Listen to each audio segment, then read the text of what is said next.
ಸಮಾಜದ ಬೆಂಬಲ ಆಗಿರಲಿ. ಹಾಗಾಗಿ ಇವತ್ತಿನ ಈ ಗೌರವಯುತ ಕಾರ್ಯಕ್ರಮದಲ್ಲಿ ನಾನು ಇಲ್ಲಿ ನೆರೆದಿರುವಂತಹ ಎಲ್ಲ ಮಹಿಳೆಯರು ಹೇಳೋದು ಒಂದೇ ವಿಷಯ ಅಂತಂದರೆ, ಕನಸನ್ನು ಕಾಣಿ. ಅದು ಎಷ್ಟೇ ದೊಡ್ಡ ಕನಸಾಗಿರ್ಬೋದು, ಆ ಕನಸನ್ನು ನನಸು ಮಾಡ್ಕೊಳ್ಳೋದಕ್ಕೆ, ಸಾಧಿಸೋದಕ್ಕೆ ನಿಮ್ಮಲ್ಲಿ ಆತ್ಮವಿಶ್ವಾಸ ಇರಬೇಕು. ಯಾರೇ ನಿಮ್ಮನ್ನು ಟೀಕಿಸಿದ್ರು, ನಿಮ್ಮಿಂದ ಆಗಲ್ಲ ಅಂತ ಹೇಳಿದ್ರು, ಅದನ್ನೇ ನಿಮ್ಮ ಸಾಧನೆಯ ಮೊದಲ ಮೆಟ್ಟಿಲಾಗಿ, ಮೊದಲ ಹೆಜ್ಜೆಯಾಗಿ ಸ್ವೀಕರಿಸಿ ಸಾಧನೆಯನ್ನ ಮಾಡಿ, ಆಗ ನೋಡಿ ಜಗತ್ತು ಹೇಗೆ ಕಾಣುತ್ತೆ ಅಂತ.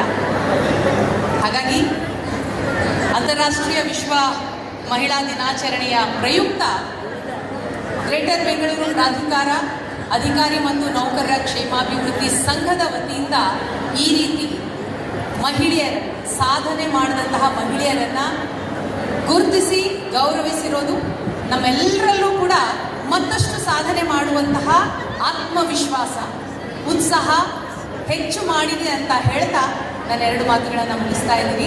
Thank you so much. ಬಹಳ ಅರ್ಥಪೂರ್ಣವಾಗಿ ಮಾತನಾಡಿದಂಥ ವೀಣಾರವರಿಗೆ ಒಂದು ಜೋರಾದ ಚಪ್ಪಾಳೆಯನ್ನ ಕೊಡ್ತಾ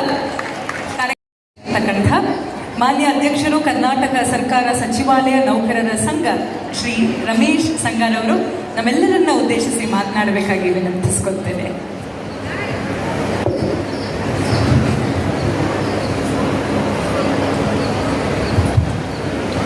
ಇವತ್ತಿನ ಅರ್ಥಗರ್ಭಿತ ಕಾರ್ಯಕ್ರಮದ ವೇದಿಕೆಯಲ್ಲಿ ಉಪಸ್ಥಿತರಿದ್ದಂಥ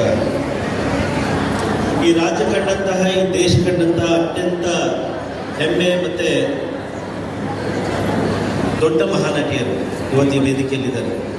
ಅದರಲ್ಲಿ ವಿಶೇಷವಾಗಿ ಜಯಪ್ರದಾ ಮೇಡಮ್ನವರು, ಶ್ರೀಮತಿ ಊರ್ವಶಿ ಮೇಡಮ್ನವರು, ಮಹಾಲಕ್ಷ್ಮಿ ಮೇಡಮ್ನವರು, ಪ್ರಮೀಳಾ ಮೇಡಮ್ನವರು ಮತ್ತು ಶ್ರೀಮತಿ ಮಂಜುಳಾ ವಿರಾಜ್ ಮೇಡಮ್ನವರು ಹಾಗೂ ಇನ್ನಿತರರು ಇವತ್ತಿನ ಈ ದಿಟ್ಟ ಮಹಿಳಾ ಪ್ರಶಸ್ತಿಗೆ ಭಾಜನರಾದಂಥ ಎಲ್ಲ ಮಹಿಳಾ ಮಣಿಯರೇ ಹಾಗೂ ಈ ಕಾರ್ಯಕ್ರಮದ ಆಯೋಜಕರಾದಂತಹ ದಿಟ್ಟ ಹೋರಾಟಗಾರ, ನಿಮ್ಮ ಎಲ್ಲ ಆತ್ಮೀಯ ಸ್ನೇಹಜೀವಿ ಅಮೃತರಾಜ್ರವರೇ ಹಾಗೂ ಅವರ ಪದಾಧಿಕಾರಿಗಳೇ ಹಾಗೂ ಕಾರ್ಯಕಾರಿ ಸಮಿತಿ ಸದಸ್ಯರೇ ಹಾಗೂ ಇಲ್ಲಿ ಆಗಮಿಸಿದಂಥ ಎಲ್ಲ ಮಹಿಳಾ ಮಣಿಯರೇ, ಮಾಧ್ಯಮ ಮಿತ್ರರೇ, ಕಾರ್ಯಕ್ರಮದ ಅಧ್ಯಕ್ಷತೆಯನ್ನು ವಹಿಸಿದ್ದಕ್ಕಾಗಿ